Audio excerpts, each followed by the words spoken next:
Hello, Dijon here.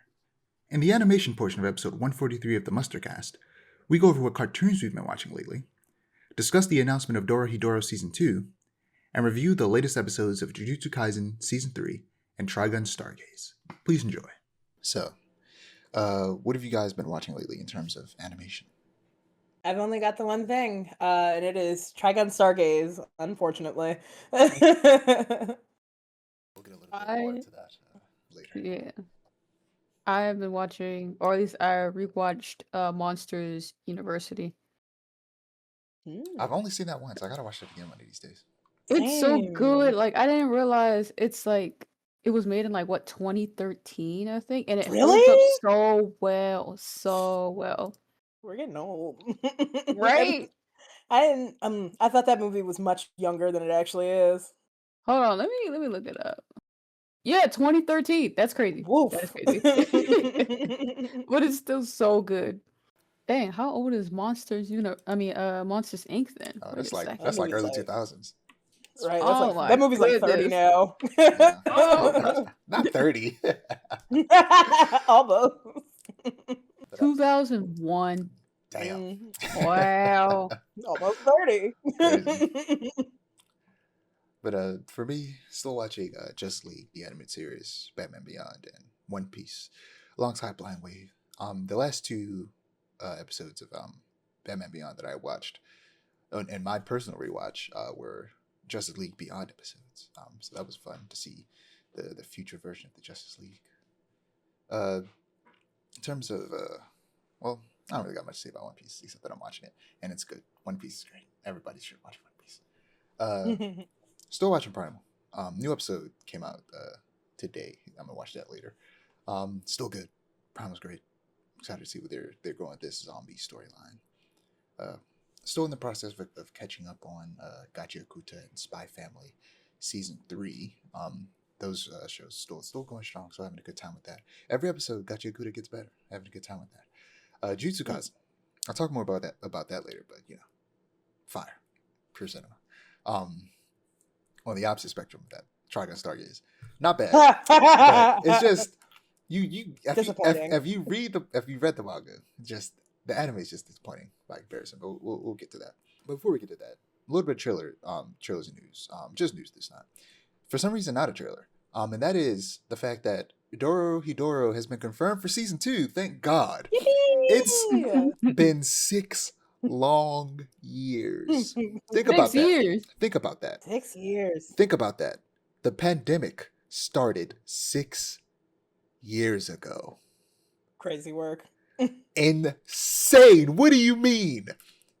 The pandemic feels like it was yesterday. What do you mean it was 6 years? What do you mean we're 6 years removed? That's insane. But yeah, it's returning on April 1st this year, 2026. As revealed by a poster, not a trailer for some reason, despite the release being so soon, which has me a little concerned.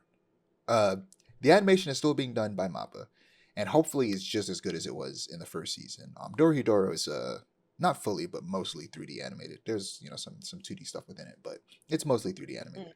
And it's one of the better 3D anime out there. I put it up there with stuff like Beastars and Trigun Stargaze, both of which are animated by Studio Orange. Mm-hmm. Have either of you seen Dorohedoro? I've seen part of it. I just never finished it. Same. I was really Never liking what I finished. was watching. Yeah, it's on Netflix, and this second season will also be on Netflix. And Okay. I don't remember how many episodes it was. I assume it's probably like 13. So it's probably gonna be around the same number of episodes, and it's not enough to finish it. So it was 12 episodes. Oh, no, it was 13 episodes. So I'm curious, like, I don't know how successful the first season was, because it took them forever to make it. I don't know if that's because Mappa was busy with other stuff, or it just didn't do well. I don't know. So hopefully, they don't rush it. I'd rather they not finish the story than for them to try and rush towards the ending. Yeah. But of course, best case scenario is that it gets a third season.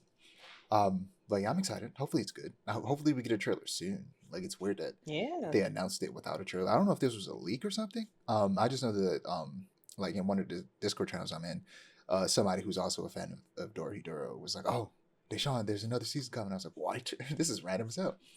Um, I hadn't seen the poster on social media, but I'm like, there's no way this is true. It literally says it's coming out on April Fool's. It's cap, you're but right, but it's a real poster. the real poster. It's wild. It'd be crazy if it is a April Fool's joke. That would be That'd be like insane. For talking 6 about the years. long con. It's like, no, we lied. It's canceled. Mm. Yeah, Dorohedoro is about a lizard-headed amnesiac named Kaiman working together with his friend Nikaido to not Nikaido is someone we work with with his friend Nikaido to recover his memories and survive in a strange and violent world. The strange world being referenced is a post-apocalyptic urban setting spanning 3 realms. The whole, which is an ungoverned human favela megacity, essentially a slum, polluted by magic waste. And then there's the sorcerer's world, which is an ethereal gothic class-based society. And then there's hell, which is the afterlife for sorcerers, ruled by demons. And sorcerers in this universe use magic through a circulatory system in their bodies that disperses black smoke that gives them specific powers. And the stronger and rarer the powers, the higher you are in the class system. And it's a very good show. Very fun show. It's been a while since I watched it. So if this is happening and it's not an April Fool's joke, I plan on, instead of rewatching the show, I'll read the manga because I picked up the manga where the first season left off. So instead I'll read the part of the manga that I didn't read to catch up. So hopefully this isn't a lie. Yeah. Is the manga completed? Yeah, I've read the entire Okay. manga. It's good. It's good stuff. Oh, nice. No. But yeah, moving on to some reviews, starting with Jujutsu Kaisen. Continues to be amazing. And I appreciate the complexity of the power system more and more as I retread the parts of the story that I've read in the manga. And the episode before last featured a beautifully animated fight scene between 2 of the supporting characters and a newer character with an interesting and, like everything in Jujutsu Kaisen, somewhat complicated power set revolving around a constellation.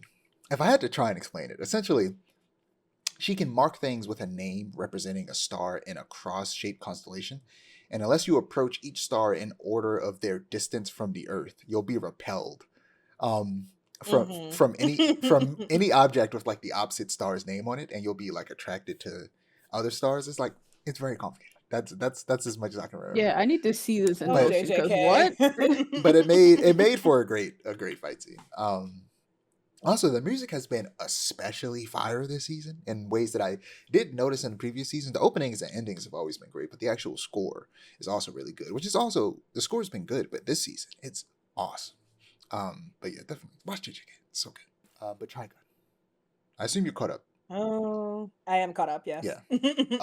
Unfortunately. So Unfortunately. spoiler alert, but not really anything major from me.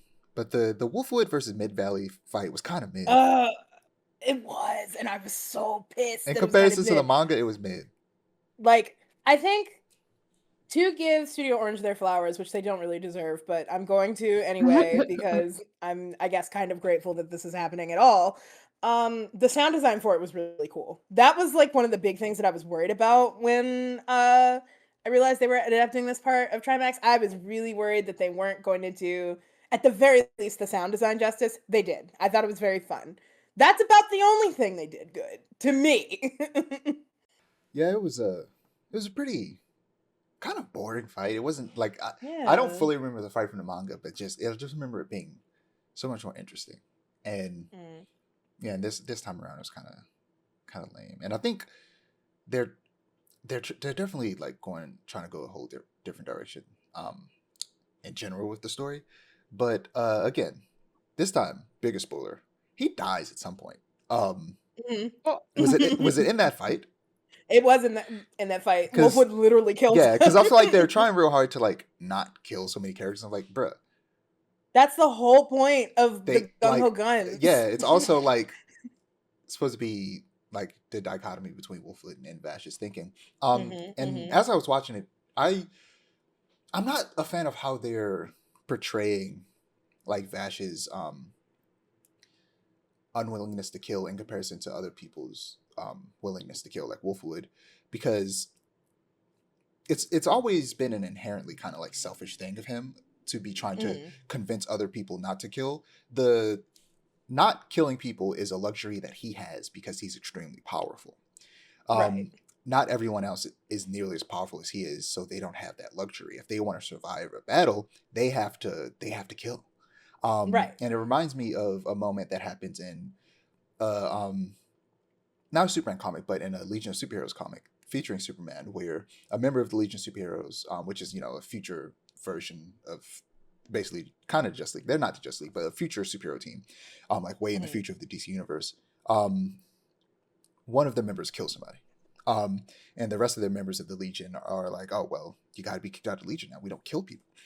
And then of all the people to stand up for him, it's like, it's Superman, you know, a superhero that doesn't kill people. And Superman's like, well, it was a situation where it was like, it was life or death. It was like either innocents were going to die or this villain died. And this person had no other choice but to kill the villain. Me, like Superman was like, you know, me as Superman and Mon-El, which is another character who has very similar powers to Superman, I was like, we can afford not to do that because we are so powerful that we can figure out another way out of this situation. We're just so strong that we can figure it out somehow. We can pull some bullshit out of our ass. We can make it happen.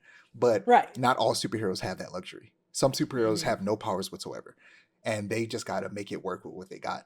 So like Superman doesn't have as much of a no-kill rule as people think he does. He's not Batman. The only superheroes in the DC universe that have a staunch like, no, we will never kill anyone ever rule is Batman and his like family and most of the people around him that he's trained or works with directly in like Gotham, like Nightwing and the Robins and Batgirls. They have staunch no-killing rules. But most of the other superheroes, they don't. Like Superman, his willingness to kill is very similar to Wonder Woman's, despite what people think. Wonder Woman isn't going around killing people left and right like a lot of people think she does. She does not just go around murdering her villains. Like people think, oh, Wonder Woman doesn't have a lot of villains because she kills them. No, she does have a lot of villains, and they're all alive. She doesn't just go around murdering people. She's like Superman. Well, like it has to be the very, very like, despite how powerful they are, there's nothing they can do.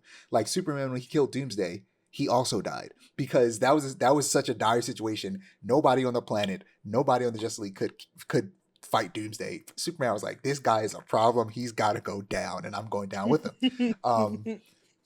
So like, yeah, that's how Vash is. Like that, like that's what's fun about his character though, is that that's his flaw. He thinks that nobody should kill, but the thing is, people still kill around him because they have to. So I feel like taking that away from Wolfwood is a disservice to the story, the complicated story that's been told there, where like Vash can afford not to kill people.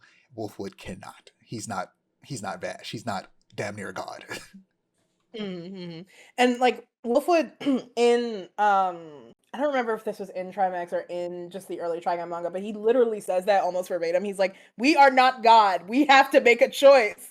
And like I kind of get what they're going for because they did go this angle in original Trimax where it's like he's starting to like feel out Vash's morality, but like it's happening so soon that it has no impact. You haven't seen this man for 2 years, and you're like, yeah, I vibe with the way he's living, and it's like, no, not only that, I don't think but when he did, like he knew him for a short period of time, and then hasn't seen him for 2 years. Exactly. It's like I don't know about that. And then you brought up another good point, and I'm trying to remember what it was. I had something to say, and I had a complete brain fart, so never mind. If I remember, I'll say it. But about what I was saying. Yeah. I mean, I was just talking about like morality. It had to be. I know. I mean, in regards to Wolfwood, I'm trying to remember what it was, and I'm having a huge brain fart. I'm pissed off right now.